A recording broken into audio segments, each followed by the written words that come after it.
શ્યામદાસ બાપુના આશ્રમે જો અત્યારે આંબામાંથી કેરી પાડી પૂડા ખાધેલીની બધી બાપુ ખાય છે.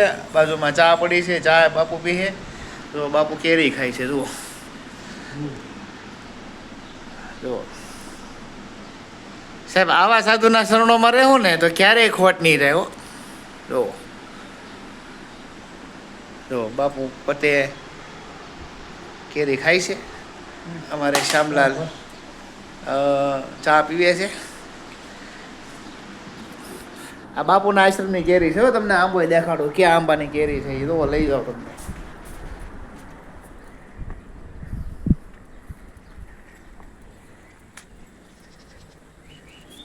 જો સાહેબ, આ આંબાની કેરી અમે અત્યારે પાડી છે. પછી આ આંબામાં અમુક પાકલ છે પણ ત્યાં પાઇપ પોકતો નથી.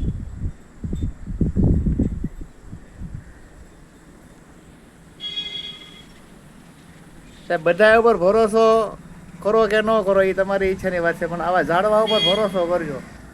કારણ કે આ ઝાડવા છે ને સાહેબ 3 પ્રકાર માટે આપણને ઉપયોગ આવે. તડકો હોય ત્યારે છાંયો આપે, ફળની ઋતુ હોય ત્યારે ફળ પણ આપે છે, અને મેળા પછી આ કાયાને બાળવામાં પણ કામ આપે છે. એટલે ઝાડવા ઉપર ભરોસો કરજો.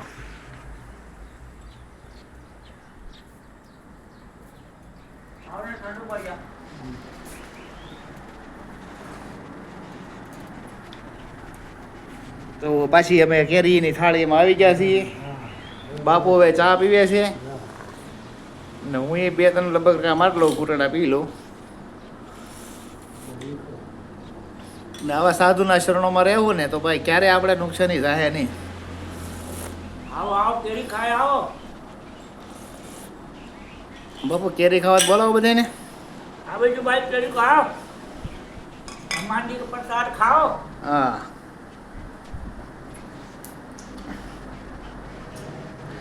જય હો જય હો. હનુમાનજીના પ્રસાદ ખાવા બોલાવો બાપુ. આવો હનુમાનજી નો પ્રસાદ ખાય. શ્રી રામ જય રામ. અને બાપુને પાછું કોઈ જાતનું વેચે નથી.